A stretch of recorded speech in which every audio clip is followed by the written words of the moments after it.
Welcome, ladies, gentlemen, cyborgs, and fellow hunters. Uh, we are here on a magical Thursday post release, or technically pre release, one day prior to official release. I am joined by none other than Major Alex. Hi, everybody. I'm apologizing in advance if there is a certain gruff to my voice. I have been, my throat's been wrecked for about a week and a half now. So, Oh my. we're doing our darndest. Oh my. The sick is going around. I woke up with a couple of congestions and head colds today, but it was quickly subdued. Good. Well, some fantastic news from the world of the interwebs. Late breaking, this just in. I finally hit 600 subscribers on the night of the pre-release I went to. So, woot! Woo! Very happy. Yeah. Finally making it. I'm in the 400 more. big kids club. 400 more, I'm telling you. I know. Slow and steady wins the race. That's right. So today I proposed an interesting idea because I would like to be educated, as well as at the last pre-release, which is kind of interesting because the store will be moving soon. So this is the last time they were having it at this particular place. It was a lot of newer players, or I should say, it sounds like a couple players were out of the game and came back in. One person actually left in the Monarch era, or was in from WTR Alpha up to Monarch and then stopped after the whole Monarch to the Moon thing, and then has recently come back in, but he sold his whole collection. And after having some conversations, it was actually kind of interesting to discover, right, that there's a lot of odd things that I guess you forget, or the game has kind of morphed, and it depends on what you're going for, right? Whether you're going for the heavily meta or just the stuff. But with what I was able to get away from the pre-release, because they had a couple of extra packs, I had just enough packs for us to have a sealed pool worth of cards, so that we could talk through how to approach a sealed pool. Because that was something that I am bad at. Both of the times in this set, I actually forced Ninja on myself, Syndra, because I knew that was going to just work. Like, I understood it enough.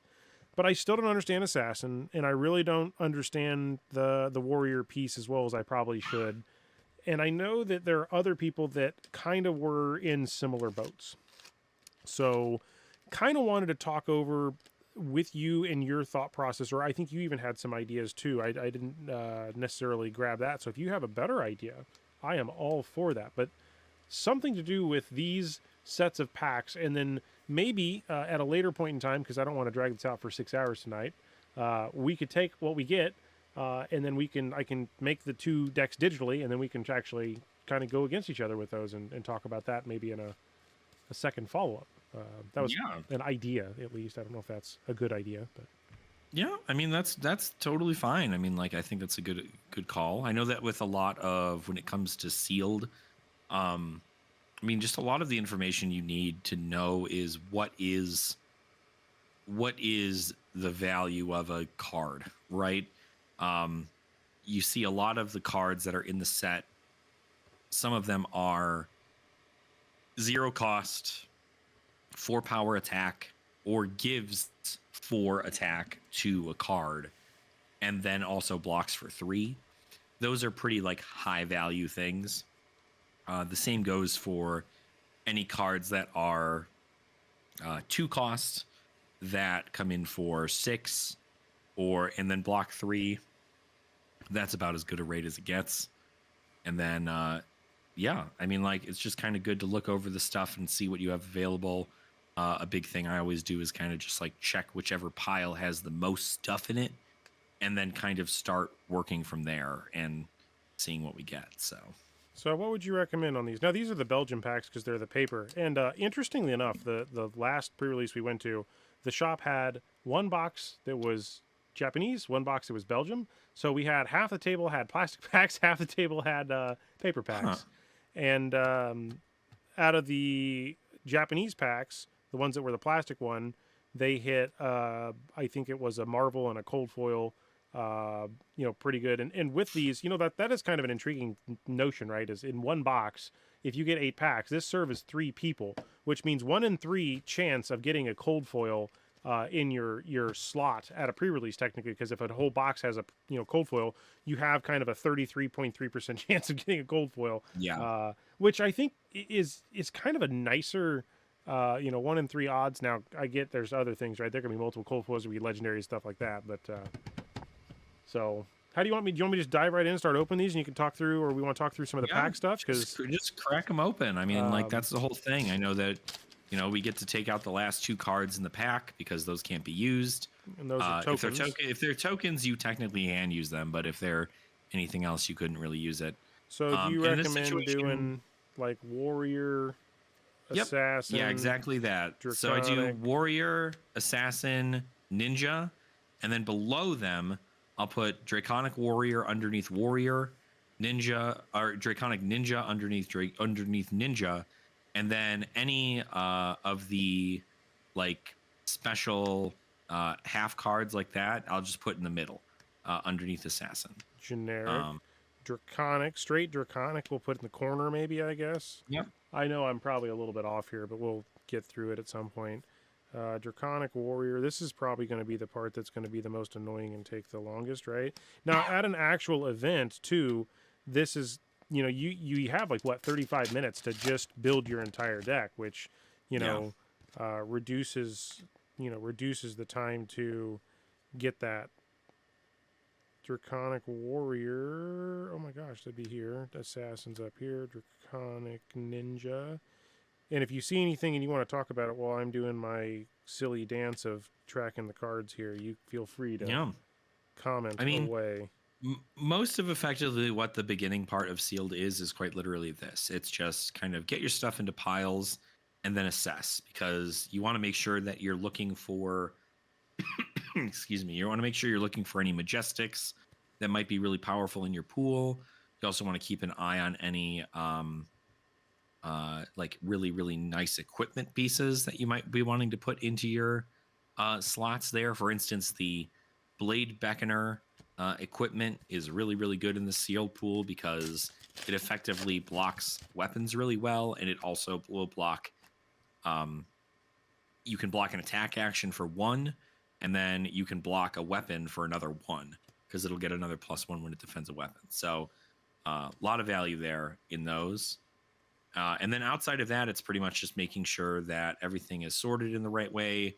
Again, you're looking for those Majestics, but really, I think a big key thing in a lot of these formats is, do you have those value cards? So if you have a whole bunch of 0-cost cards, then you should be able to play mostly probably reds in that Now, situation. can you start with, I forget, is this one of the valid starting weapons for the assassin? So you can't actually start with that weapon because that weapon is a token and can only be created by an effect that creates them. So I think that we had somebody playing that wrong at the pre-release then, because I remember somebody running that all the time. 2 of them, actually. yeah, and it could be the case. I know the thing with a new set, especially if you had a lot of new players there too, if they're not aware and nobody points it out, I'm going to be entirely honest. I went to 3 pre-releases, so like I learned a lot, but I didn't do well in every one of my pre-releases. But I know that for my first one, I got set up as Syndra, and I was playing the Red Alert boots, which are for Assassin and Warrior, and not for Ninja. Oh, Ooh, Douse and Runeblood in the Rainbow Foil. That's pretty nice. Guess that's at least a consolation prize. Mm-hmm. But yeah, so that's kind of a big deal. Is that you want to just double check your equipment, make sure that you're running those things. I love this card so For the much. realm, so good. It's a draconic popper. The card's so good. But yeah, that's effectively the whole thing with this. Is that in Ninja, you want to kind of have an idea about what each of the heroes do, also, right? Syndra is really good about attacking small and going wide, but she also is going to play a lot of cards that allow her to destroy her daggers on the chain link to be able to deal what is nearly unpreventable damage to your opponent whenever they're playing, whenever you're playing against them. So Well, we got our that's kind of her big thing is flicking. first Majestic that works for the pool. Oh yeah. Oh, what is that? The long whisker loyalty. Oh, nice. There you go. Yeah, that's a good thing, Majestic, for sure. Draconic warrior. Yeah, everyone can give me all the crap they want, but until you do it, it's. I'm telling you, like I said, if you're not like doing it like frequent, like I said, I went to 3 pre-releases. I know exactly where all these piles are immediately. But the important part is that this is why you do this, is because you don't want to just like leave your cards all in a pile, because you are on a clock to build a deck. So you do want to make sure. Ooh, Drop of Dragon Blood's a good one for the Draconic heroes. So not too shabby there. Draconic, generic, Draconic, assassin, warrior, Draconic, assassin, warrior. Getting faster here at the end, Draconic ninja. Mm-hmm. All right, and then your last pack in the pool. Let's see, anything fun? Nice. Probably. Get out of here. Da-na-na-na-na-na-na-na. Oh, baby! Oh, let's go! We're gaming. Also, such an insanely good pull for a sealed pool, for sure. We had 2 people at the last pre-release pull those. It is unreal.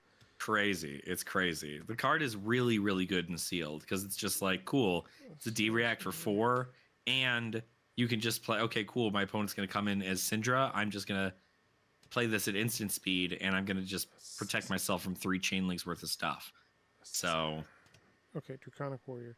I think I cheesed a little bit of this here. All right, so we got pools here. We got all the equipment for your pool. Rarity-wise, we got 1 rare, 2 rare. 2 Blade Beckoners is pretty good. 2 pieces, just as a heads that's up. pretty good there. We got, in the generic slots, we got a rare. So we got... okay, not bad. Pursue and Breeze, and then obviously the Shelter that we talked about a second ago. That's off to the side over there. These are Draconic stuff. There's a couple of rares in here. You got Display Loyalty and Drop of the Dragon's Blood.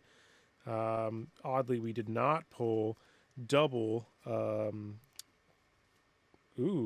we got a For the Realm and the For the Empire. That's a pretty solid. Yeah. You know, these and in this situation for these Draconic ones, a lot of what I'm looking for is like what heroes are going to benefit most from those. And I know that the Drop of Dragon's Blood and the Blaze Headlong and the For the Emperor and everything, those are going to be pretty good in Syndra. But there's no fealty creators or anything in there. So I'm not sure if that's the move. Draconic Warrior, you got your longer whisker loyalty. And then you got they got a bunch of the commons here that we'll go over at some point. So that's the split. We'll come back to the split classes. Let's look at the individual classes here. We have the ninja class, the ones that I played the most of, which pretty much anything I said go again was good. We got 2 dragon powers, so 2 dragon power is pretty cool, especially if you have a lot of cards that mark. Like that trap and release is really good. Your tap the target is really good too. That allows you to just do that and mark them. This is the assassin pool. Now I don't have a clue much about the goodness of assassin, but we got 2 whittle from the bones. Look at that. That seems pretty nice. So that's pretty good. And that's a thick. That's a thick stack as far as choices are concerned. Yeah. We got, let's see here, only 1 rare in the warrior side, Flurry Stance. The rest of this, I was told you needed to have a lot of reactions, which I'm assuming the warrior cards here, the next gets +4, gets +2. So I don't see the instant buffs in that. Let's look at this stack of cards here. Looking for the rares. Oh my gosh, only 1 rare in the dual class slot. That seems like a letdown from a sealed pool perspective. So assassin warrior, assassin warrior, assassin ninja, assassin warrior, assassin ninja, warrior, assassin ninja. It's a defense reaction. Assassin warrior, assassin warrior, assassin ninja. That's another trap. We got two of those. Assassin warrior, assassin ninja, assassin ninja, assassin warrior, assassin ninja, and you're I think can you go over the draconic ninja cards you got again? draconic ninja coming right up. Yeah. Okay. Mark with magma. Okay. Lava Vein Loyalty. Lava Vein. This is a reprint for those that do not know. Bloodline. Bloodline's good. And you'll notice these are all red too for those that may or may not have noticed that. Mark of Magma. This has to happen on a Chainlink 2 or higher. And just for those that may need to know, this will count if you have one card in front of it. And then that is the second Chainlink, or a dagger. Then that card becomes a second link. That is correct, right? Mm-hmm. Yep, that's right. So effectively it sees itself. So and then this costs one less for each Chainlink. So if this was on Chainlink 2, this would be a free card with Go Again. So believe it or not, I actually believe that you would need to play on Chainlink 3. Oh, okay. And the reason being is because it hasn't resolved itself, has it? Correct. Its cost is less equal to the amount of draconic chain links, and so you have to pay for the cost of the card in order for you to play it. And so if it doesn't reduce its cost until it's resolved, then you're gonna have to see that. There's not as many native Go-Get. Like in one of my pools, I had like 4 or 5 of these. It was unreal. So I'm not gonna lie. Your draconic ninja pool is kind of freaking cool. Like, okay, well, a lot of it is. Do you want to talk through that then? Let's go that route. So cards. Yeah. So this is Assassin Warrior. So these would be off to the side. They're not going to be used. This is Draconic Warrior. That's not going to be used. Okay, we'll put that to the side. Ninja cards are in the mix, and then Warrior and the other cards are not in the mix. So I'll put those off to the side. We have Draconic Ninja actions back in here. Some Ninja defenses. Draconic cards. Generics are in the mix. That's an option. And then we'll first maybe start with equipment. So we have generic, warrior assassin, draconic, ninja, assassin warrior, draconic, assassin warrior, assassin ninja, and draconic. Now the one thing sadly we did not hit in this, which is really cool, is there's an arm piece. I can grab it from my side stack over here because I was sorting these. This is some of the pre-release cards I had from the first one. Mm-hmm. But the card that won me my last match, Danger Digits. that right there. Yeah. I got him down to 1. He had the ability to block, and I just said, "Hey, I'm gonna chuck it," and Bob's your uncle. And that's just that's how it worked. So I was pleasantly surprised. The good news is that I don't know that it's going to be necessary for your build, though, which is really great because you have several copies of these throw yourself at thems. You have a copy of the blade dance stuff, and then you got a couple other things too. I also did one thing that I didn't during my pre-release. So the first one I went to, the store didn't have enough of these, so this is the only one of these I got. Was my second pre-release. But I didn't open this, and I don't really see a reason to leave it sealed. We know what's in. I mean, basically, there's like a promo in it. But I figured for the sake of just demonstrating for the pool, because this would have been something you would have got. So this is what you would have had. Now, funny enough, I did not use this during my tournament. I didn't even know what was in here. So I literally did not even get to choose these cards as one of my valid options when I was playing at the event. So you at least played with 2 kunai, right? Like I did, yeah. I just grabbed 2 tokens. Okay. So yeah, I played with 2 of those. And let's see here. What do we get? We got 3 backwards cards. So first card, we get a binder card, which is pretty sweet, if I have to say. I really enjoyed that. Actually, I won 1 booster pack, and I traded my booster pack for another one of these. So this makes 3 of these I have. We got an Obsidian Fire Vein. That's pretty sweet. And there is the Arachne. So I guess I knew he was in here. That makes sense. So Yep. I can't believe that's the other thing. So that would not be useful for our particular build, but Correct. Yeah.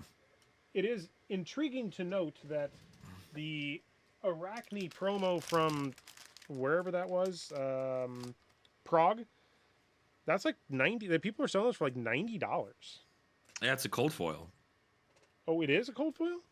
Yeah, that one's a cold foil. The one that you got in your pack is a rainbow foil. That's the new style of special Yep. sauce. You'll see it actually in the middle bottom of that Arachne card. You'll see 0 gauge number 1.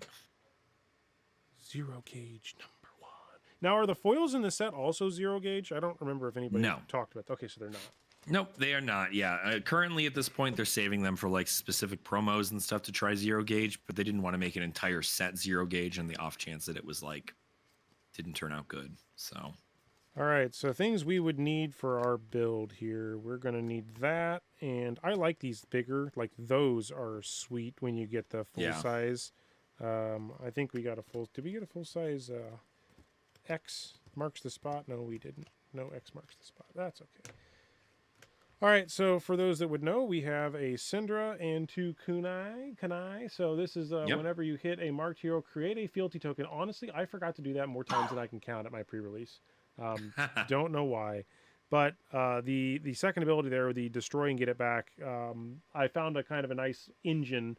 And I don't know who actually said it originally, but there was something, it was mentioned, the Kunai economy, which essentially is the idea of you trying to use one on the chain, let it go to the graveyard, then the next turn use that kunai to build up your chain, and then use maybe 3, then get that one back and let that blow up and kind of cycle these in and out kind of a thing, right? That's the throwing the dagger, so to speak. So that's the idea with that, at least. Yep. That's pretty much it. I mean, you don't want to make sure, unless you're trying to close out a game, you don't really need to attack with both daggers.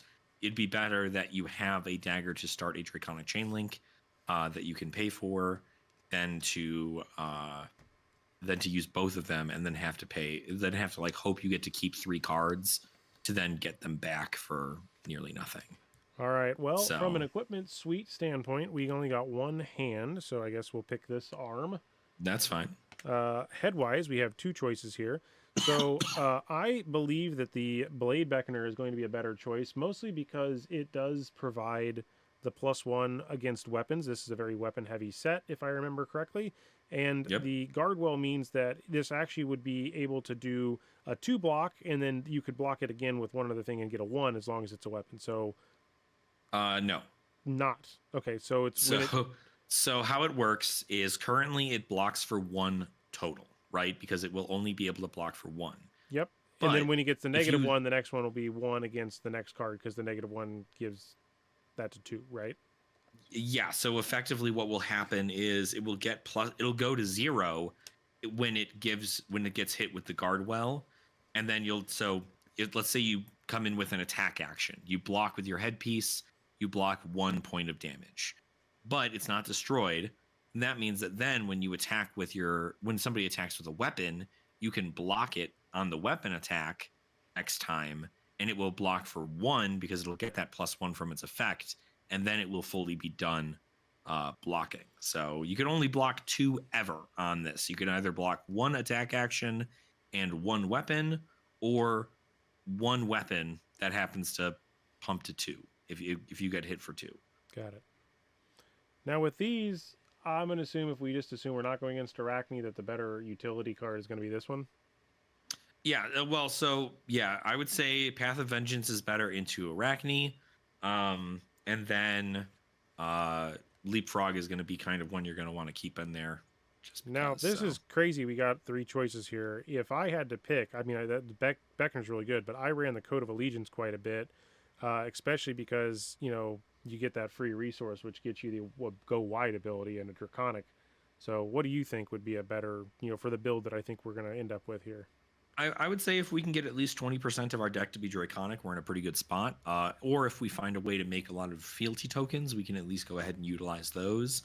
But the Blade Beckoner is certainly going to be a lot more effective overall, because Code of Allegiance is essentially just going to get us a resource. In most cases, our stuff costs 0 anyway. So it doesn't need it to be anything crazy there. All right, so we're going to stick that over in our kunai pool. All right, what about over here? So how do you want to break these down? So we'll go maybe attacks and non-attacks. So there's attacks and non-attacks. Yep. So now, I would say if you were going against, honestly, you could run both of those if you really wanted to. But if you're going to only run one, drop the Draconic Blood or drop the Dragon Blood is going to be the one to pick. Can we talk about this? So one of the things that I was trying to understand during the event, because it happened more than once, is let's say you're attacking with a ninja card. Uh-huh. that's not draconic, and you need a draconic chain link to do something. Does that mean Uh-huh. that on that same chain link, if I've played this, I could at instant speed play this, and it would then become a draconic chain link? No.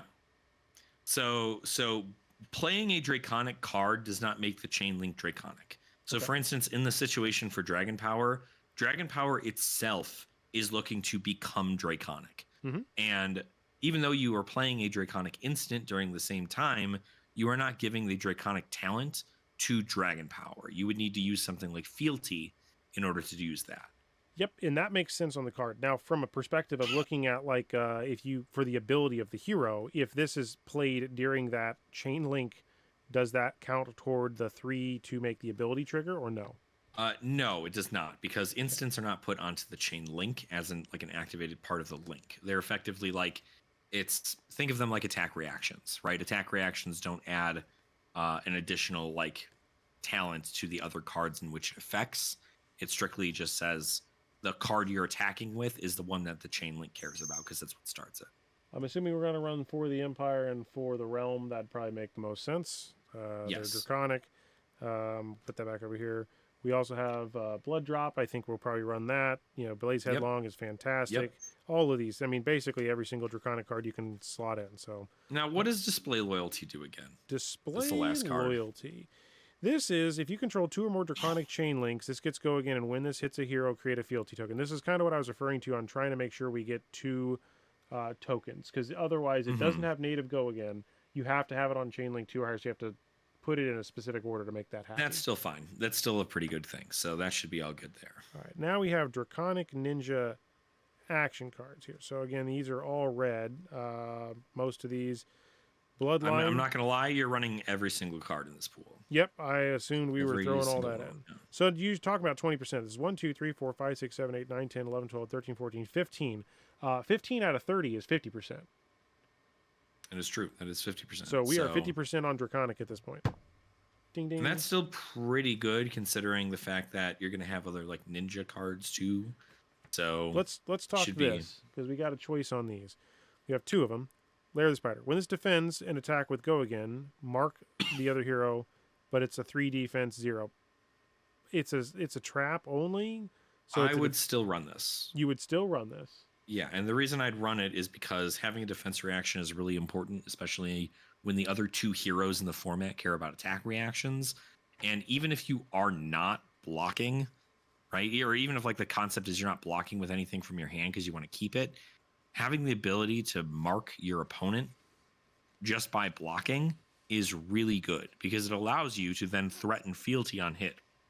And that fealty is going to be incredibly important when you are playing things like Dragon Power, which will then come in for significantly more damage. Sure. Now I will say this Poison Blade Blue, I was very happy to run this because it was a good easy pitch into a lot Yeah. of things, and also it was fun to be able to have out. So hey, block the 1. If you don't, then I can basically continue to do some, crazy damage. So is that, I'm assuming, a good card we'd want to run? Yep, Poison Blade's pretty good. I like that card. All right, we got a couple of throw yourselves at them. This is when it attacks. Run all those copies. And pick up the point.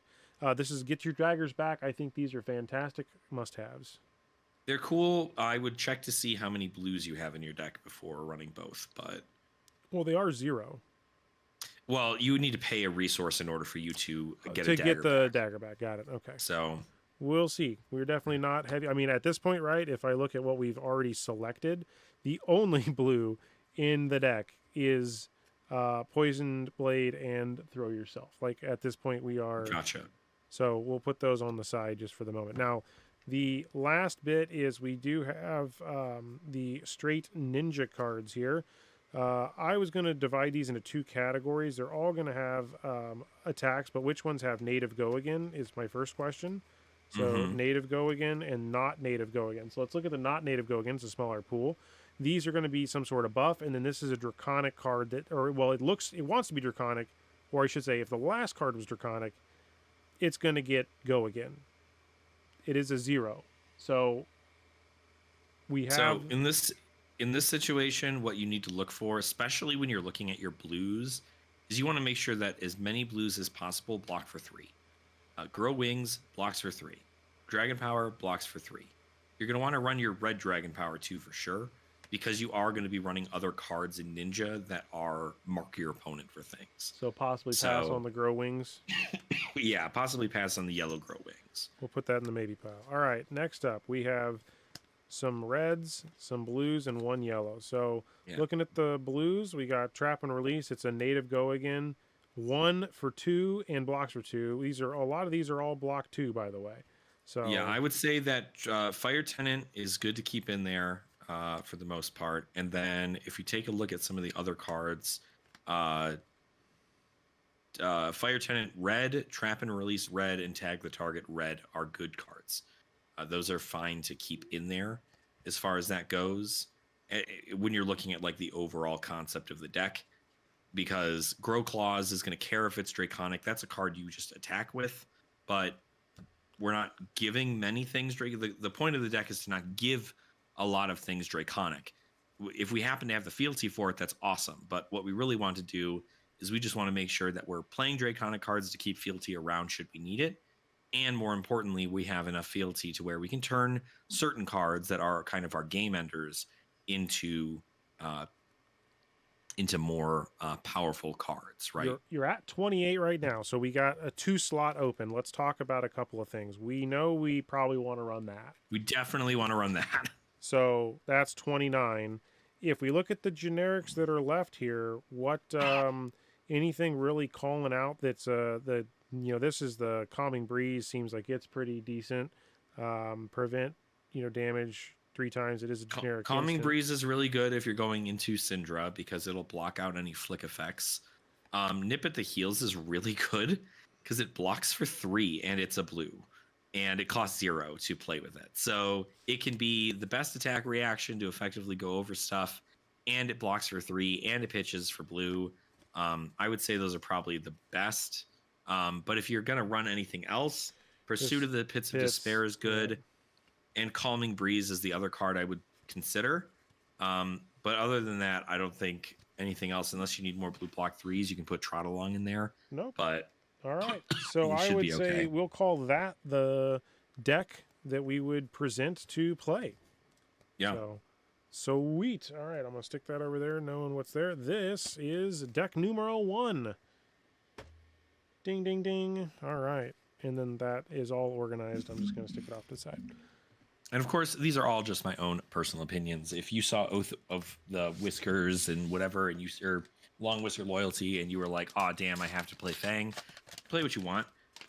We also didn't go too in depth in regards to what the assassin pool could have been. But again, if you're not getting anything absolutely insane in the assassin pool, you have to get a lot of like good attack reactions for that. Ooh, a chain reaction. There you go. Chain reaction. I'm going to do this a tad different and then sort all at once. Okay, sure. That way. Let's see what all the hits are. Those are tokens that you just put in that pile. Oh, man. See, I already screwed up. Look at that. Oh, doing an excellent job.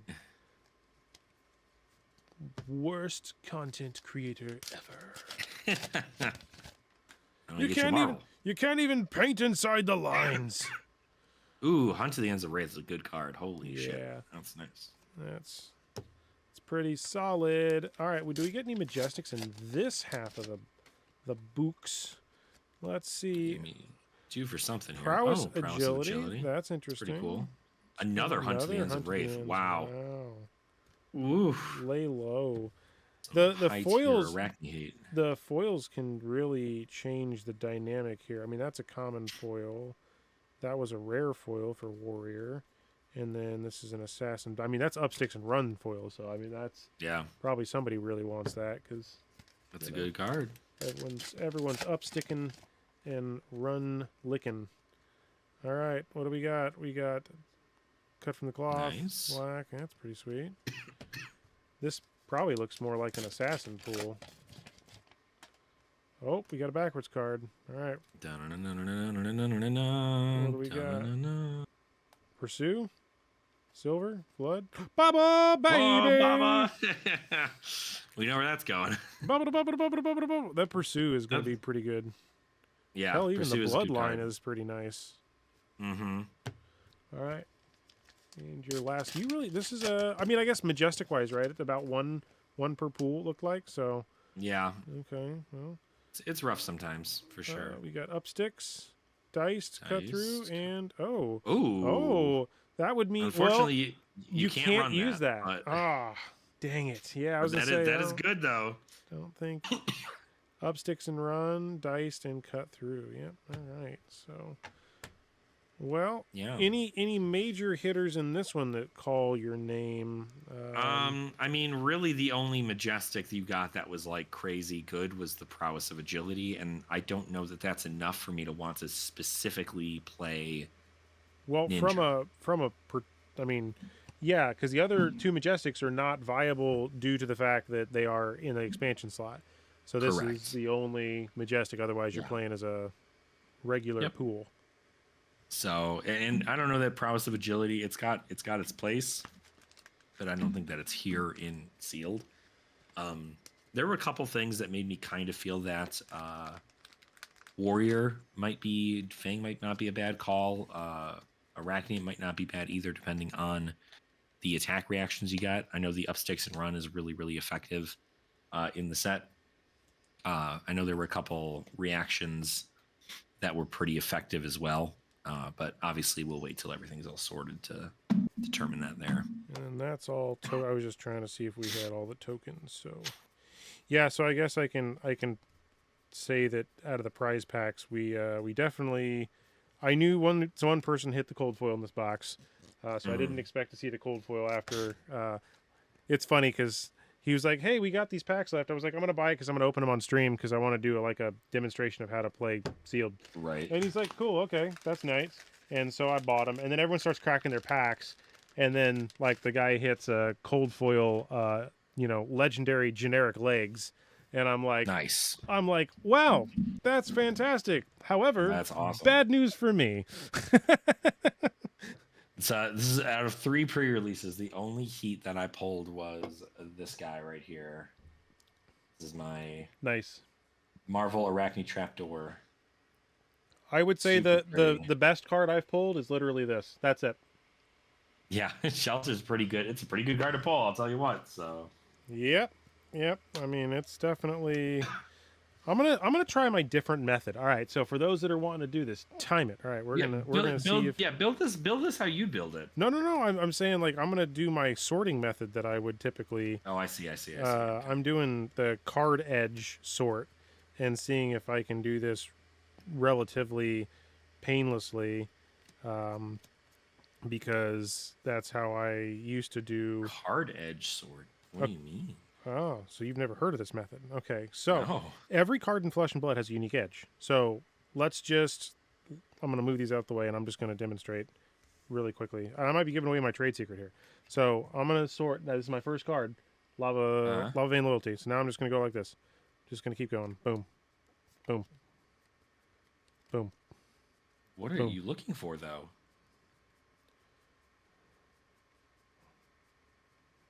Boom. Boom. I guess, like, what are you looking for, though? Are you looking for Draconic Ninja stuff, or? Yep. So right there, Okay. that's how you want to So know how you're I did that. So that's all the Draconic Ninja stuff in the whole stack. Uh-huh. Okay. Yeah. Look at the side. That Well, yeah. I mean, you use the border. That's what I do to sort it too. I guess I was just like, I didn't call it think that. edge. I call it edge sorting. I see. Yeah, no, that's literally how I sort my stuff, is because I look at the border and I go, okay, cool. This is warrior. This is So like right assassin, now, this I'm is sorting ninja. the two because I know that there's not a lot of each of them. And this is how when I opened the packs at the pre-release, I went ahead and I said, okay, this is the only way I'm going to be able to sort this in time because otherwise, I was going to be a. I mean, as far as I know, and like statistically, I'm not even sure this is correct, but like I would imagine having to go through that same stack several times as opposed to just making 9 piles and sorting them as is It's probably is not right. slower, I know. right? But it makes me feel But I mean, really good. Hey, you just do whatever you want. I'm not going to tell you how to sort your cards, but that was something I always thought about. Is just like how can I my thumb statistically gets just a get these where workout. they need to be? Yeah, for sure. It gets that, like, the strongest thumb. Danger digits. We got one of those in this stack. That's pretty good. Generos. What generics did we get? We got a couple generics, more generics. Happy for the generics in this set. I just have to say, just in case, shiver me timbers, yar. That's great. Did you see he has 2 left feet? Somebody pointed that out, and I was like, man, I didn't even notice that until like you said it, and it doesn't bug me, but like now I'm like, wow, that's like an artistic choice, and I don't know if the artist meant to do that or if like they did it digitally, they drew a foot and they just copied and pasted it. I mean, I know I would if I if I was drawing stuff. I'd be like, oh, cool. I just plop this over. It's like I am footman, man. Unless, of course, there's just a pirate crew of 2 left feet individuals. I am the left foot crew, yar har har har har. The left foot crew, har har har har har. All right. So how do you want to look at this first? All right. So if we're gonna take a look at it, let's go ahead and obviously just determine. Going through each, I'd start with each Draconic pool and kind of see where the Draconic stuff is. Like, how many Draconic These are the attack reactions do you have? Native Draconic. We got defense reaction, Draconic instant, Draconic instant, Draconic instant. Okay, these are instants. Pretty good pile of Draconic cards, I gotta say. So that's nice. That's cool. We got Smoke Out as a defense reaction. Yeah, 2 Hunts to the End of Wraith is kind of crazy. Oh my gosh, look at these. These were interesting, these auras. Yeah, I'm not a big fan of those, but I'm sure they have their place. Hunt to the End, for the Empire. Yep, so I mean, there's a decent smattering of that. Nothing. You want to look here, we got attack reactions, reactions. Look at those. These are only all 6 reactions. of them? Yeah. Only 6 though is kind of rough. Oh, so you think that's I thought that was a lot. That's not a lot. No, so like especially if you're looking to play Fang, right? Who plays these cards, you want to have a lot of these reactions because you want to make sure that you can pump up your weapons to give them go again. But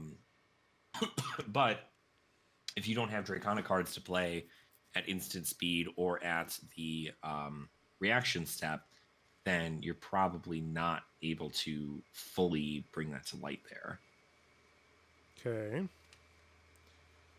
So this is the Draconic Ninja Pool is just kind of okay. It doesn't seem to be. There's a lot of 1-cost cards, which kind of 0, is not good. 2, 1, 2s, couple zeros, 1s. Yeah, there's a lot of 1s. A lot of 1-costs in there. So I'm not sure if that's like the move. We can take a look at the ninja cards. Silver Talons is a great card to do more flick effects. Should that be the case. But of course, yeah, Grow Claws, some Trap and Release. Fire Tenant's probably like the cooler thing, but I don't think there's anything crazy in that pool. But then, like, we really have to see what kind of stuff we get in this Warrior pool, too. It looks like a lot of blues and yellows and not a lot of reds. So this also sucks. I think we might be going with Assassin on this one, but Oh, buddy. I would like to think, just because, like, you want a lot of those, like, front pump cards to be red, and then just pitch a blue, have a dagger come in for, like, 5, be able to play an instant to pump it up, and then continue on with the chain. Fang theoretically could happen, because you have how many Draconic instants did you get in that Draconic set? Draconic instance. Just 1, 2, 3? Just 3. Okay. So yeah, just 3 is probably not going to be enough to. So this is the entirety of some sort of assassin mixed with some sort of something. So. Okay, so you've got all the assassins. Well, I mean, effectively, they're all cards to be used in assassins. And then this would be generic. So if we're picking an assassin, that's our pool. Let's take a gander at what our equipment might be. So if we're going the assassin route, we have an assassin. He's not Draconic. Those don't count. That doesn't count. Assassin, Draconic, assassin. Okay, so those are out. We have a chest, a legs, a head, an arms, an arms, and an arms. 3 arms. Okay. I'm assuming. So obviously we don't run 2 danger digits. We don't need to run 2, but 1 certainly. I'd say we can run You got 1, 1, and 1. the. That was it. I mean, that's literally your choice if you want to. I mean, that's fine though, because it's all leapfrog stuff. Well, it's leapfrog and then starting point, right? Is that the last card Yep. there? Yeah. So So for that's not too bad. Not the a bad hero pull pool, we there. have to use that hero. What are the weapons for this hero? The weapons are Mark of the Huntsman. Mark. And then I'd also get a graphene chelicera too, because you might make And those. then we have that 5, 1, 3, 6. We got to figure out which one's which. They're all double-sided. So. 1, 3, and 5 should give me the whole Yep. suite. So okay, that will be the token pool for that. And then we don't need to fully commit to Assassin just yet. I would like to see what the actual cards in that pool are first before Sure. just like So committing. let's do this. We're gonna go backwards now. This will give us some to determine what the duplicates are. Warrior, warrior, warrior, warrior,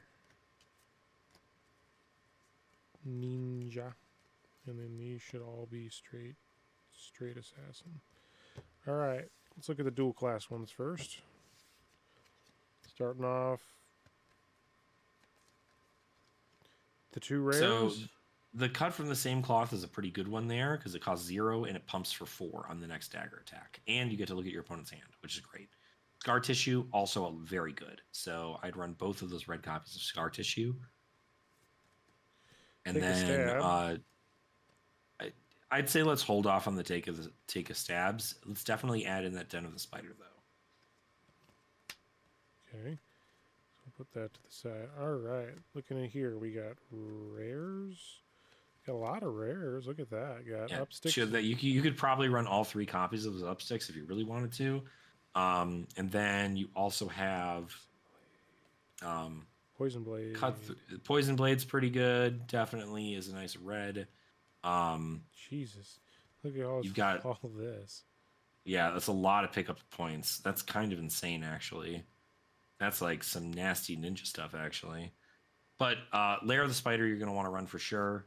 I don't know that there's enough. Hopefully, you have other assassin traps in the actual assassin pool. Well, that's what we're about to take a look at. So, any of the generics that were for assassin that really work? I mean, this is. I mean, Public Bounty is pretty good. If you're looking to do like Public Bounty stuff, you can just mark them and then do some fun stuff there. Pursuit of the Edge of Oblivion is a good card, yeah. And then like Nip at the Heels is another. Well, let's see where we're at with this. All right, so rare. 2 rares. That's it. Both. Okay, and both of those are good to be run because usually your opponent's going to be marked. So, how many Reaper calls did you have? Did you get? Reaper. 1, 2. Reaper. Yeah, that's pretty good. So 4 Reaper's calls, pretty good. You're going to want to run all copies of those. Both of those hunt the Hunter be hunted, the assassin traps. They're right there. Both of those you're going to want to run just because you want traps. Razor's Edge is good. And then any of the Mark of the Black Widows, red mark, pretty much any 0 cost red that blocks for 3, you want to put in the deck. Mark the Prey is good. Backstab isn't terrible to do either, especially in the like defense reaction sides. 2 sides of the blade isn't terrible, depending on how many blues you run. So those are good reactions there as well. And then you're probably going to want to run the blue Mark the Prey and the blue Mark of the Black Widow. And then we'll kind of see where we're at with set at this point there. Add it up. I'm sure we're not at 30, but if we are, that's crazy. 1, 2, 3, 4, 5, 6, 7, 8, 9, 10, 11, 12. 29. 29, okay, almost 1 off. Jesus Christ. How many blues do you have in the deck? 1, 2, 3, 4, 5. Put in the I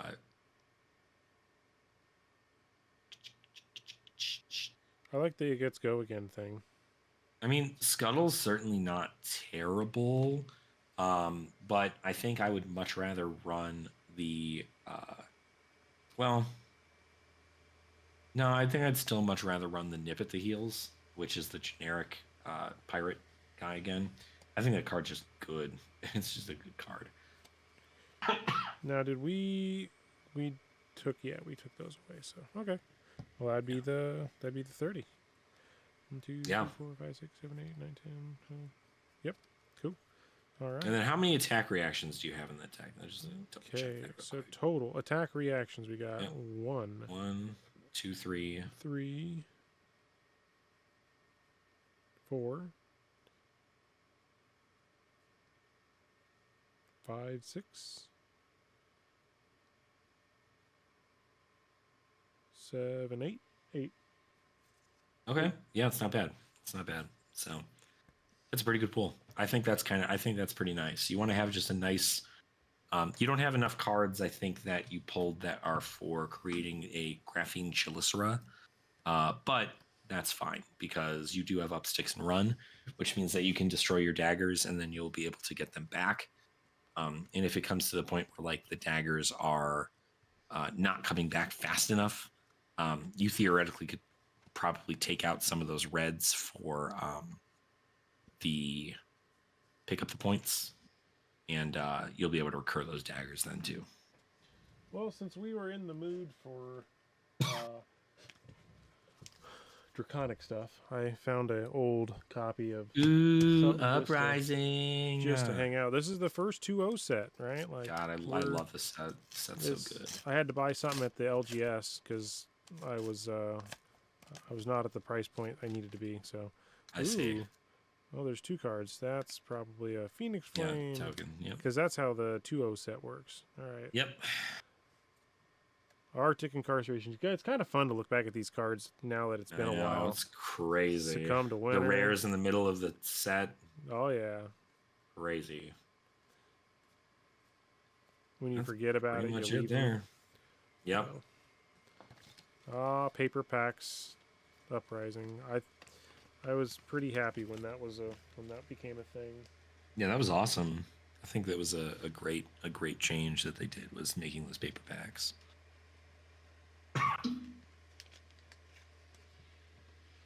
Well, there we go. Now we. But now yeah, so that was kind of my like, and I'm not sure what are your intakes or what are your takes on like the decks? I mean, do you normally have a different play style that you would like try to go for? Were there certain cards that you felt did better for you in your pre-release than others? Like, I hate to say that I became the Force Ninja because I felt very comfortable with the Ninja playstyle.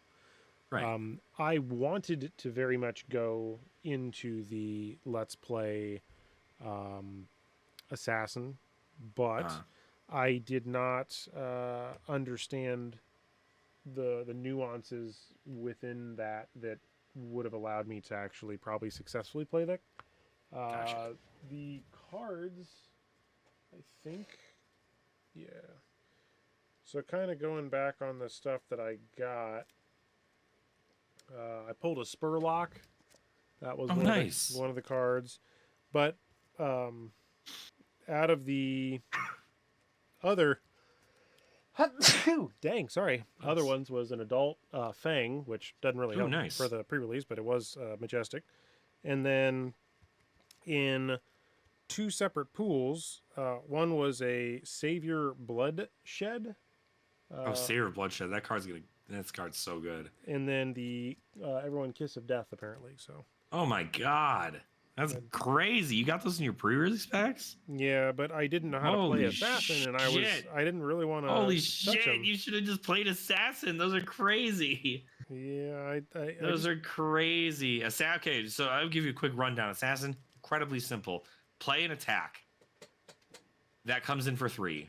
Okay. And then your opponent goes, I don't know how to stop this. And you go attack reaction. Pump it to 9. On hit, disrupt your opponent. And then you just do that 3 turns in a row and you win. Yeah, we've seen some turns where people had some pretty tall hits. And the best part was being able to come in with daggers that were like incredibly powerful too. Like, pay if you play enough sticks a run, and then you pay 2, you get to come in with a Mark of the Huntsman, which comes in for, if your opponent's marked, it already comes in for 2. Now it'll come in for 6. Go again, which is just like really insane in the concept of a sealed environment. Is 6 go again, just casually. So I it's mean, I pretty think good. that's why people are saying the quote power level has, increased. I don't know how I true don't that. know that any of the heroes that came out of the set are power crept, but They seem fine to me. yeah, they seem But fine. when you hear everybody saying, "Oh, I can't believe I can do all this," or "Why am I going to run a target Arachne card outside of this set?" It's funny to hear all the people say the negative things, right? Like just out loud, because I'm like, I don't see why that's a negative. But then, you know, it could be in some capacity, but it's not. Like I don't know. I mean, The target Arachne stuff, or well, like, because they were saying it's so compartmentalized, where unless Arachne becomes like a major hero, you wouldn't run some of these. Like, if your hero is Arachne, do this XYZ ability because there's so many other correct. heroes it does nothing against. Yeah, I mean, like the sideboard economy is like really, really rough for classic constructed. So you already have to be prepared. Like you normally have on average about 15, sometimes 20 slots set up for a sideboard, and like I think what on average 5 to 7 of those slots are specifically for arcane barrier stuff. So Probably, you're yeah. looking at another 13. You have stuff that you need to figure out specifically against go tall effects, and then some stuff to worry about go wide effects. So there's a lot to add in. Unless I knew I was going into a format where Arachne was by and large the best deck in the format. I'm talking like Starvo level best deck in the format. Um, I would probably never run those cards, but they are really, really good for sealed. Something I liked, but also did not like about it was really I didn't like it, and it's what kept me away from Assassin most of the times when I did my pre-release. Okay. Was there's so much more Arachne hate in the set than there is Mm. Fang and Syndra hate. But And that's the so thematic side of it, right? Like that's where right, this. and that's fine, right? That's thematic. I'm good with it being thematic, but like realistically, when you can get an entire set of armor that just says fuck your hero in particular, it kind of just lets you go, well, like I wanted to play Arachne because I thought my pool was good, but if every other person's pool is better because they have 2 to 3 pieces of armor that straight up say you're better than me at instant speed, Sure. it's a lot to be like, oh yeah, I can comfortably play Arachne in this format. But I all I want 3 to find a heroes have way been to able to do play pretty this well. one. But this is, I mean, it's funny because it's an adult hero. So is this is going to be CC legal? Is that what they're saying? Yep. Yeah, he's CC legal. Yep, he's an interesting one. I mean, effectively, he's Arachne solitary confinement, but an adult. But the problem is that it affects both heroes. So uh, it's important to note that, because if you're going against another ninja that cares about stealth cards, they also get the ability to have their cards get go again. So it is it's a risk to play that, but I guess that's really the chaotic side of things. I mean, most of your matchups are free, right? You're essentially just playing assassin if it were a ninja at that point. That's probably an accurate statement. I was trying to figure out what else, if there was something here. Nah, not really. So, okay. Ta-da. There's that. And then, yeah, I found these too. It's like a common that has an extended art box, but I Yep. think they're all that way. I thought it was like Yeah. a super crazy, find, and then I kind of realized that it was Yeah, everything was those the ones same. those ones only come in that extended art, but those are like, again, that's that specific Arachne hate, or not specific Fang or Syndra hate that exists within the set, so they just kind of gave it its own treatment. I mean, it's cool. I like it a lot, yeah. Okay, is that organized now. It's all somewhat organized, not really organized. So the organized, unorganized chaos. Well, I mean, how was your pre-release at your event out there? I mean, it's kind of interesting. I sent you that text message too, but it was, I guess one of the people you possibly kind of somewhat maybe knew was actually at my pre-release out over here, and Yeah. that was kind of fun. Yeah, that's wild. Small I didn't world. think I don't personally know who that is who went to your pre-release, but I do know the person that they mentioned. Gotcha. I go there. That's the store that I run my Commoner and Clash nights every Saturday. Sweet. So I always have my stuff over there, and pre-release is pretty good. I know that Friday I went 2-2 on Syndra. That was a lot of fun. I beat some members or a member of Team Ascent on there. That was pretty good. At least it felt good, but I did some pretty nasty things on that turn. Then my next pre-release, I thought my Arachne pool was really, really good, and then I realized I just did not know how to play Arachne well enough.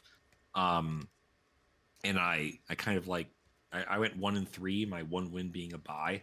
So, but I went 1-2, and then I actually switched over because I was like, oh, my Fang pool actually seems kind of cool too. Let me just test a game with Fang and see, because I'm not winning any prizes at this rate. So I swapped everything over to Fang, and it was still a close game, but still nothing to, I wasn't able to bring it home. I mean, And there so were I went, all right. so many close games. Yeah, Almost every game that I watched at both events were down to 1 or 2, or down to oh, if I would have just had one extra block, or I had a 0, one of the guys had a 0 block in his hand, and then one of my wins was he was gracious enough, he let me kind of undo something, because there was a way where it was, I bet you if I go find it, it's a card that essentially says your next Draconic card gets +3, but it's an instant. And I thought Tooth of Dragon. Yeah, I thought you could play the card that say I'm attacking and then play that as a reaction on top of it, but apparently you actually have to play it before that. So I was like, well, I really screwed this up. Is there a way I can technically play this between the two? I was like, sorry. If not, that's fine. And he said it was cool, and that ended up being enough at the later point of the game to change that. And yeah. I mean, it was a funny thing too, just because the set's so new, and so a lot of people didn't know exactly how it all worked. I mean, the amount of people I talked to at my first pre-release, we have one of our friends out here who's a judge. They were like, I actually lost one of my games because I taught my opponent how the cards worked, and I'm like, what do you mean? It's I taught them that Leapfrog can jump between attacks if they play an attack reaction, and I'm just like, oh shit, yeah, if they didn't know that, then it's pretty important block. I had no idea. That's how that works. So if you read the Leapfrog cards, what they do is you can block with them just as a 1 block, right? Whenever, right? There's a Blade Break 1. But if your opponent plays an attack reaction on the next chain link, it jumps you can to just that one. Jump it over. That's why it's called Leapfrog.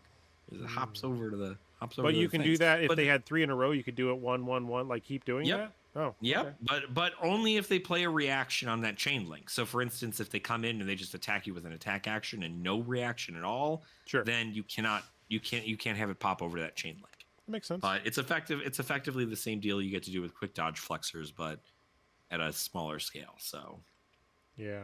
I mean, it's all about teaching people that. So, I mean, that's going to be something fun. Yeah, I bought the pre-release, or not the pre-release, the bundle, the Mistveil collection, Rosetta, the long box. I'm gonna get into that later. Make sure I'll start working on my video for that, because that'll be kind of fun.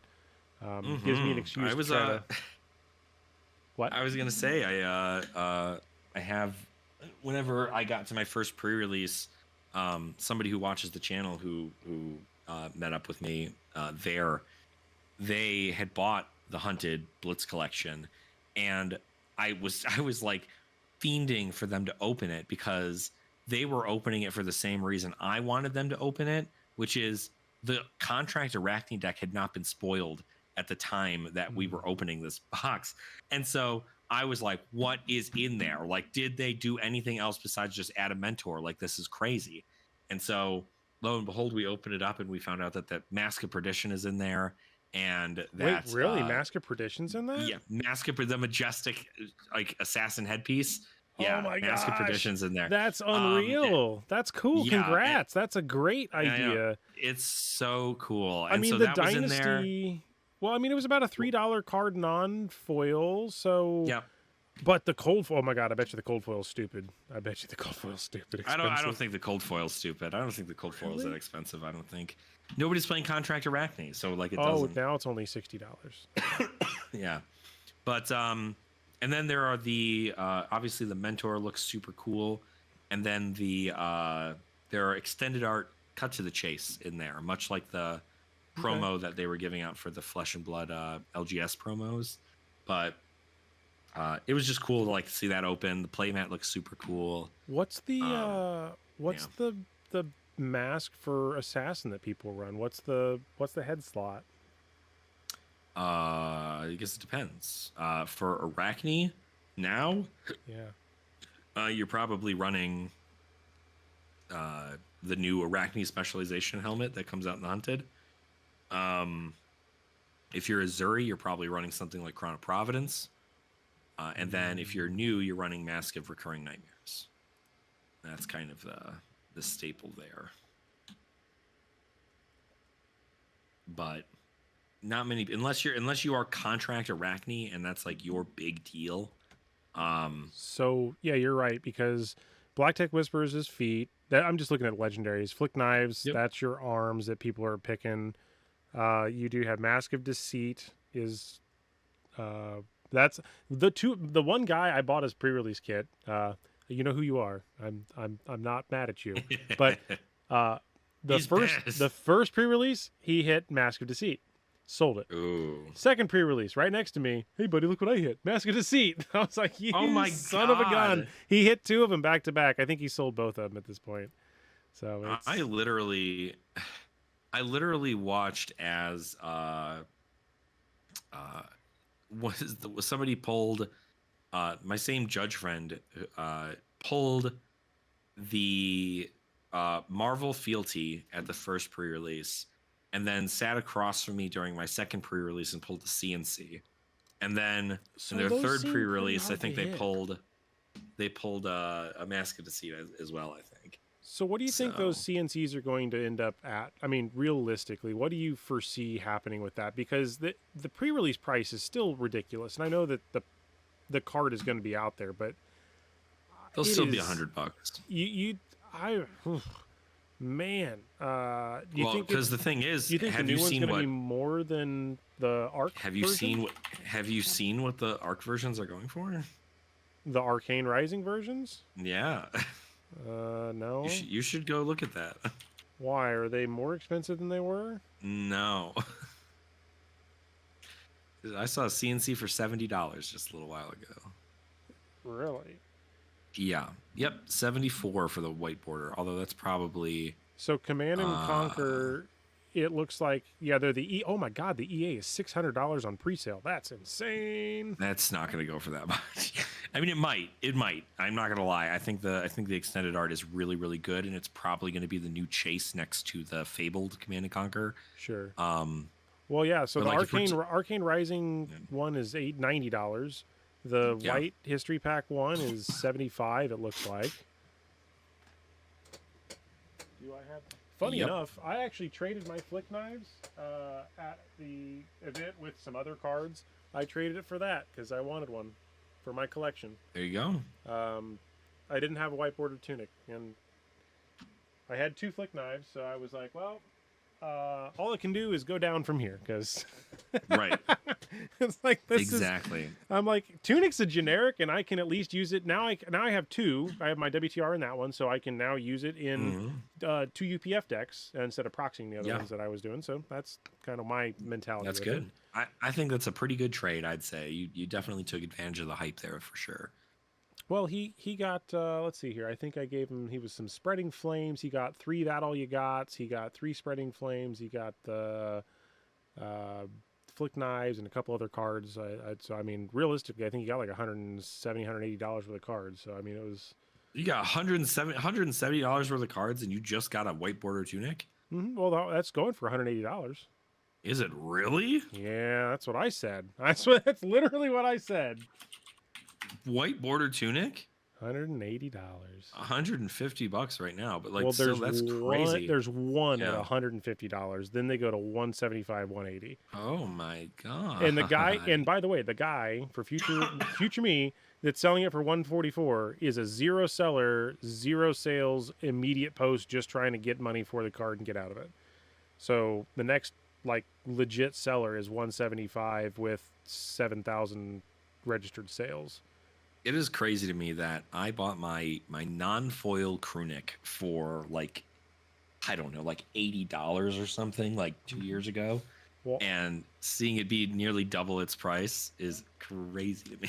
bright lights, right? Bright lights can have crewneck in it. Let's see. Yeah. You know, I have one. I had one spare. I've had several people. I've had several people in the Colorado community open up a tunic through their bright lights box. Like they just like crack open bright lights and like, oh, Got a magnetic protocol. But no, I was, like I said, I bought a couple of random packs from the shop because they had them around, and Right. I guess it's kind of neat. Evo just tells me I need to do more Teklevossen like I planned on doing. I was actually looking back at because I'd mentioned at one point I tried to collect one of each of the pack arts, and I must have done a heyday of opening because I don't have any sealed heavy hitters, Part the Mistveil, Rosetta, or Hunted in this case right now. But those are all single packs, like arts, and then Right. the Bright Lights is the one that had 3. So I needed to try and track me down a playset of those, and then stick them in the box so that they don't get open because I like to just open packs. I'm a pack goblin. Yeah, I know. And the gem packs are coming out pretty soon here too. Did you see all the stuff for the gem packs? Do you see the Is there a full list of what's in there now? I mean, it's not officially released, I don't think yet, but do you want me to spoil it for you? Sure, we're talking about it. Let's go. So Where do you find that? Where'd you find the that? two so I actually watched it happen on Oh. the Card Guys. Okay. Josh Lau was doing a live stream where a lot of content creators were given 3 gem packs as like a fun promotion to be like, go to your local game store and you can get a gem pack like this. And they Josh Lau got some of them, and he was doing a stream where every time he won a game with He'd open Fang, one? he would open up one, right? So Okay. he opened up his first one. It had the Marvel in the set is Azuri. Oh wow. So okay. adult Azuri got a Marvel in the set, and then there was a secret card in the set because the rest of them are full art cards from the Hunted, pretty Okay. much, right? But the secret card in the set, the number 32 in the set, which is the last card in the set, Okay. is a Razor Reflex, right? Oh. Which doesn't sound crazy, but the Razor Reflex is actually a pink strip, like in Alpha. I'm sure that's And- got some people ruffled feathers. Well, the reason that it's so cool is not so much because they're like, okay, they reprinted a first ed card that's crazy. Well, the first ed Only- card was originally actually red because they didn't screw that one up, if I remember right. Correct. So the rainbow foil was pink strip, but the non-foil was red. And so now, if people who are looking to like get a full pink strip collection of WTR, technically this is a promo, but it is the non-foil pink strip of So they Razor essentially Reflex. filled in the gap. I mean, you know what? That's a real cheeky, nice thing to do because face it, I'm sure it's pretty rare. It's going to be worth some serious money.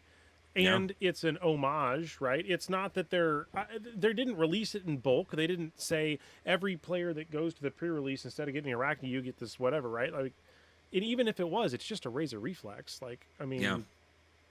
I have probably 100 of them sitting in a WTR bulk box of the Right. regular non-special version. So like, Mm-hmm. you know, that's cool. That's Yep. pretty sweet. But it's cool. That's kind of the big thing. And so like the rest of it is pretty much just like full art versions of a lot of the cards from the Hunted. It's odd because I think that it's still fun. It's a fun thing to do. You get full art, alternate art versions of, I mean, not alternate art, they're full art versions essentially of cards from the Hunted. So if you're trying to play any of these heroes, Mm-hmm. it's like it really can like bling out your whole deck with a bunch of non-foils or foils depending on what you get. But the ooh, excuse me, the a lot of people are upset with the gem pack now, right? And I think I'm in the same boat. I'm very about like Look at it trying to this be way. mad because I'm not going to be mad. Did I lose anything off of them printing a pink strip, card? No. If I owned 100 of them, would I care? Well, no, because I already obviously spent my money on 100 of them. So actually, it's not about the pink strip thing. Oh, it's the fact that when James White was talking about gem packs in the dev talk, he had explained that it was going to be a great avenue for meaningful, relevant reprints for Flesh and Blood. And when you take a look at the entire 32 cards that came in this gem pack one, literally one card, technically two cards, are reprints. And one of them is a Marvel version of Azuri, and the other one is a Razor Reflex. And so I think a lot of people were assuming that there was going to be Codexes of Frailty in here, maybe even a thing like. You got to set your bar down here, folks. Like when you bars down here, you can't be disappointed because exactly that's what I'm saying is that like I never expected this. It would have been cool that there was one in there, sure. But here's the thing, right? There's how many more sets coming, right? Each one of these will have additional things. They have an infinite runway, so long as the game continues, right? To do this, they can put Codex in an expansion. I talked about this in another video. We probably talked about it, but you have products that you could release. So again, I could stick a card in an armory deck. I could stick a card in a first strike deck. I could stick a card in a expansion slot in a set. I could stick a card now in a gym pack. I could stick a card in a UPF product such as Round the Table. I could stick a card in the main set of a set. I could stick it in a Blitz deck. I could stick it as a promo. I could stick it as... Is that all the options? I think I'm missing one. I thought there's one more. That's probably everything. I think it's pretty much it. So there's eight avenues. Some of them are faster than others, right? Like there are certain runways I kind of, alluded to. I'm sure that gym packs would be faster to slap a card in a gym pack, get it out the door, than it would be to get it in a main set that's part of a, this is probably 6 months to a year in the making, right? Like they probably knew that they were reprinting CNC in this set in that Marvel slot probably 6 months to a year ago. Yeah. Right? So what's on the docket? If they already know people were clamoring over Codex, I mean, Codex is a $90 card. But the thing is, right, it's a dual class card. Okay, I'm going to go back. I'm going to sit on my little soapbox for a minute. I'm going to sit on my soapbox. Let them cook. Soapboxing. Get my arms ready here. Yeah. All right. I'm looking at the best-selling cards on TCG Player as of 1/30/2025, and this is the release of the set The Hunted. The Hunted contains the following classes, which are important. We have Assassin, we have Warrior, and we have Ninja, and we have the talent Draconic. Okay, so we know that that's in the set. Card number one, actually the best-selling number one, which is congratulations to that, is Hunted Booster Box Case. So that's the number one best-selling thing right now. Makes sense? Brand new set. Second most important thing, or second best-selling, Grasp of the Arknight. Okay, not sure why, but it is a Rune Blade, and technically Rosetta was a Rune Blade set, so we zoom out one iota, right? We're now in the Rune Blade territory, so that could be part of that, which is, again, a very popular hero. Next up, Flick Knives, third best-selling card. Obviously, dual class, both Assassin and Ninja. Both classes in this, and very usable. Dynasty Booster Case is next. Outsiders Booster Case is right after that. Hunted Booster Box, Uprising Booster Case. So all of those, which is really odd to me, by the way, because it is never, up until this point in time, I've watched this all the time, and I have never seen this many sealed products that high on the best-selling. Just that is an honest statement. So that is fantastic to see. But the next card that I want to focus on is Codex of Frailty. And that is in number 1, 2, 3, 4, 5, 6. That's number 7 on this list, right? And Codex of Frailty is right now a $90 card, but it is both a Ranger and an Assassin. Assassin is a very popular class right now. And then right after that is Enlightened Strike. It's a generic, and generics are good for everyone, right? Then you have Concealed Blade. It's an Assassin card, but it's also an older Assassin card, which ties into the Outsiders case. Seeing a trend here. Storm Strider's is still up there, then Rosetta. Then you got Tome of Imperial Flame, which is still a $70 card. That's Draconic. I'm assuming, obviously, there's some use case here where it's being leveraged with 2 of these new heroes or even Fi or something. Like there's some combination that's making it. The next cards on the list are Generic, Weakest Link, which is now down to 55. That was up at like 80 at one point, so that's kind of cool to see that come back down. Findel Spring Tunic from WTR is next. That's obviously a duh card. Then you have Plow Under, which is the Earth super awesome Majestic card from Rosetta that everybody wants for, I'm assuming, the meta for those heroes. And Felling of the Crown, which is also an Earth card. Again, very meta. Then, to round things out, we have Erase Face, which is at $30. Blood of Rakai, which is at $50. And then Snag at $28. And then Stab Wound, and then Valiant Dynamos at $140, which is a warrior equipment. Because, again, we have a warrior in this class. So absolutely nothing on this entire page surprises me that it is the absolute best selling at this moment in time, because these are the best selling products. And that's how the game works. If it's good, it goes up in price. People want it.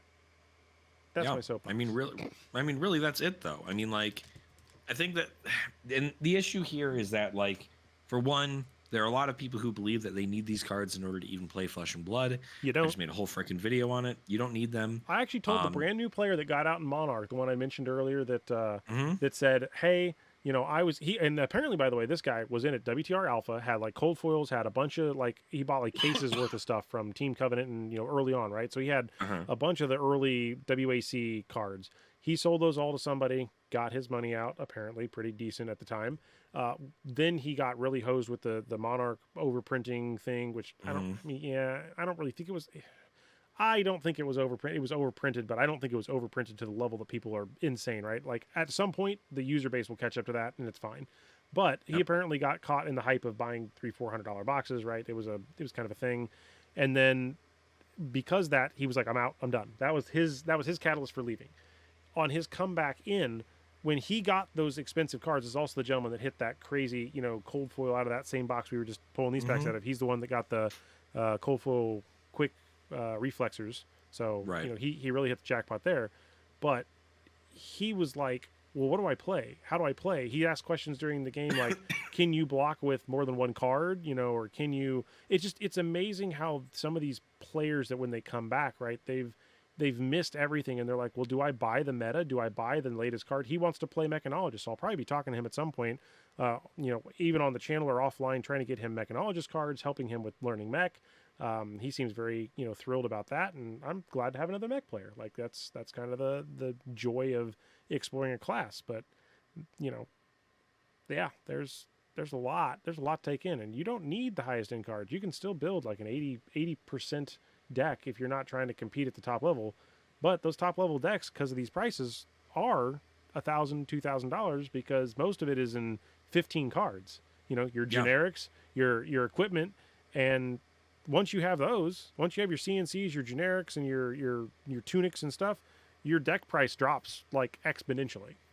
Yeah, absolutely. I mean, like, I quite literally, there were decks in which I was like I was thinking like, oh man, I would really love to build Syndra because she seems really fun. I'm like, I wonder how much it would cost to build a Syndra deck in Classic Constructed. And I'm sitting here going, well, if Flick Knives is $100, Mask of Momentum is $100. You have things like Final Spring Tunic being $190. You take a look at just three of those cards, that comes out to be roughly on estimate like $375 for 3 cards, right? Now, I own all 3 of those cards already previously when I got them on sale when they were much lower because I had the opportunity to buy them at the time. Look at Sink Below. Flick Knives for $20. Sink Below Red right now is I don't understand this. This is insane to me as a long-term player, okay? As somebody who's been in since WTR, well, not officially WTR, but like very close to that. Like within first pre-release was Monarch, but like I was buying Arcane Rising, Crucible, and WTR early on. For this card to be consistently selling at $3.50 ballpark, the volume in the last year of this that has sold is almost 5,000 copies of this card. And there was a period of time where this was selling at $1 to $1.50 about 6 months ago. And then right at around Gen Con time, which would make sense because, again, the game grew right at that Gen Con, or something happened between September and October of last year. I don't know specifically why, but that card went from about $1.50 to about $3.50, and it has just stayed there. But the same consistent sales are happening. It's almost Yeah. as if the amount of supply is not able to satisfy the demand for that card because the player base is growing, which this would be, in my opinion, an indication the player base has at least, my opinion, would have had to have doubled to go from $1.50 to $3, right? That is a logical leap in my brain. Whether there's fact or truth behind it, I don't know. But cards just don't jump in if they're not being played, and it wouldn't stay consistent for this long if people weren't still trying to track it down. Because I'm not buying $3.50, Sink Belows. I have mine. I don't need any more. So the existing player base, once you have your 3 or 6, maybe you're out, right? This is people buying it, and 5,000 people or 5,000 cards. That's how many play sets? It's a lot. 5,000 divided by 3. 1,700, 1,666 play sets, assuming you're getting one play set. So 1,500, low end 1,500, high end could be more, right? If you buy twos, whatever, blitz something. It's overall good.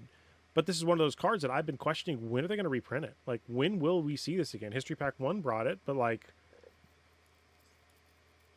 I mean, technically it's getting a promo in London. That's true. And they keep doing beautiful promos of this, which I think is fantastic, by the way. That's a great way to like let you still have cool old ones, but then like also have really exotic ones that are chase. I think it's also something to keep in mind here, because even when you take a look at something like a WTR Unlimited Edition booster box, you can buy an unlimited box of the very first set that contains all of these cards: Sink Belows, Mask of Momentum, frickin' Brave Forge Bracers,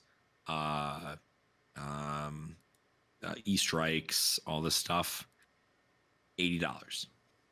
That is cheaper than a box of Magic the Gathering currently for a first, for like the first set, where you get a whole bunch of generic staples in the main set. You can pull, it's a common card.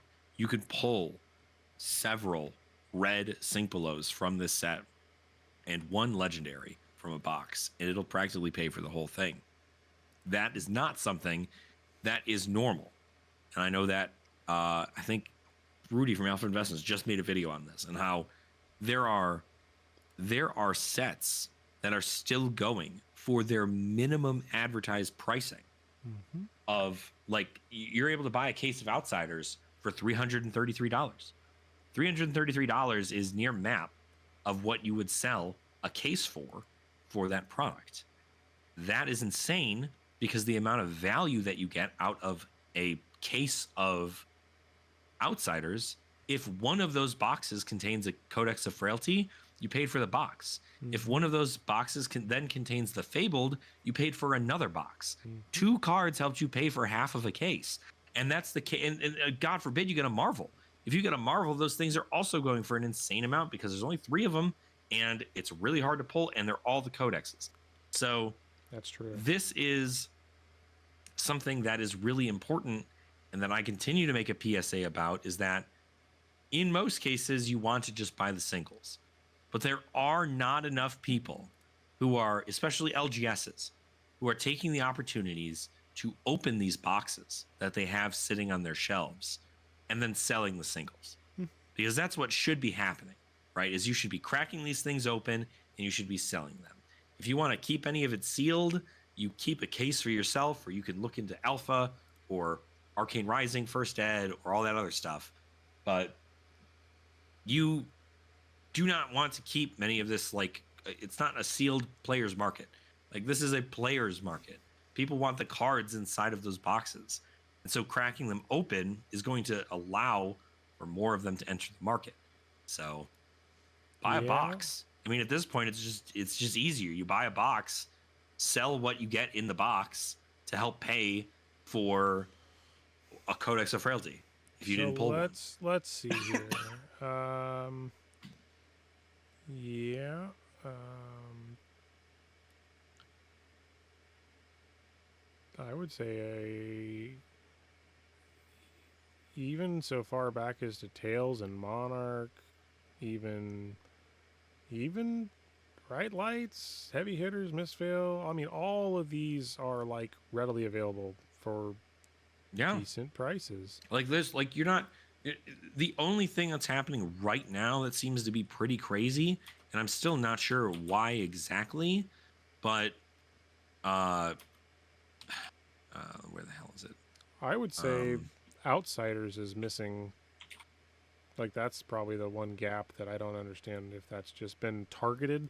Like if people are like, "Hey, because of Codex, just give me everything and screw it. I'm gonna open it all to try to find it." Well, and then you also have to take a look at Dynasty too. I mean, even with it being the case, there's Dynasty was an expansion slot thing. It's Yeah. expansions. But currently, there's only 13 listings of loose Dynasty booster boxes on TCG Player right now. Mm-hmm. They went up from 3 months ago. They were at $77, and now they're going for 100 because they just keep getting bought. Somebody's out here just buying up boxes of Dynasty. There's I think only 2 cases available on the market for Dynasty. One of them being 500, which is far too expensive, and the other one being $1,500, which nobody's going to buy. So, like, Dynasty probably isn't drying up because I'm sure a lot of people are sitting on Dynasty. But the fact of the matter is that, like, that's what we need to start seeing. Is we need to see Oh these yeah. boxes be opened, and we need to see them get out into the market, because if more and more people are able to get access to these cards, I mean, those levels will peter down a little bit. You Sure. know, buy a box for yourself every other week and just be like, cool, like, you know, I had a good time doing it. Or buy yourself a box a month if you need to, and just kind of like enjoy doing that. It'll grow your But collection as well too. Like that's yeah, absolutely. You're going to have cards that you didn't think you were going to like ever use. You're going to go, "Oh man, well, this is a bulk majestic." And then 2 sets later, that bulk majestic is going to go from 5 I cents I to lived $10. I lived on Bulk Majestics, and trust me, it is fantastic. 3 years Yeah, later, it's fantastic. Like, it's so good. It's so freaking good. It's just genuinely, it's one of the most insane things that people do not take advantage of, is the fact that there's so many majestics in this game that will see play at some point. mm-hmm. And right now it's just like, cool, will you, they're at their floor. They're nearly under their floor when you're purchasing them at this point. So like, if you want to spend, you know, $50, you end up getting like 100+ cards, all majestics, most of them rainbow foil if you can get them in rainbow foil, and it's just crazy cheap. You get to hang on to them, and then the next time a hero gets released and somebody cracks the code and goes, "Oh, that's the majestic that's going to make this combo really work," the card spikes. It's you know, the demand's going to go up, and you're Oh, going to have the supply. 100%. So I concur. All right. uh, Well, I'm gonna say I think we have covered the gambit of the stuff, and I don't know what else to really throw at this other than saying I think that this probably is a solid way to wrap this out. I don't want to keep us around too terribly much longer. So, um, yeah. any final thoughts, comments, or anything like that? I mean, just go to your LGS this week, you know, or next week. Any weekend you have the opportunity to. Gem packs are now going to be at your locals, so that is So going to exciting. be, you know, your prize support for this, and it's going to be really, really awesome. You know, just go in. Don't worry about winning immediately if you're brand new. Don't worry about winning, even if you're not brand new. Don't worry about winning. Go in, play your hero, enjoy playing Flesh and Blood, and then when you're ready to upgrade your deck, or if you want to upgrade your deck, go about doing it. You know, I have several guides on my channel in regards to upgrading your deck for a pretty budget level. I know there's several other content creators that do the same. So just remember to have fun. That's really it.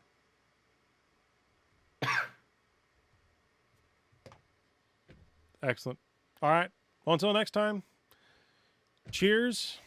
Enjoy your stuff, and let us know what you want to see next if there's anything. Yeah. Bye, Bye. everybody. Bye. Now I have to stand up and go shut it off. Stand up and shut it off. Oh God. Oh God. Oh God.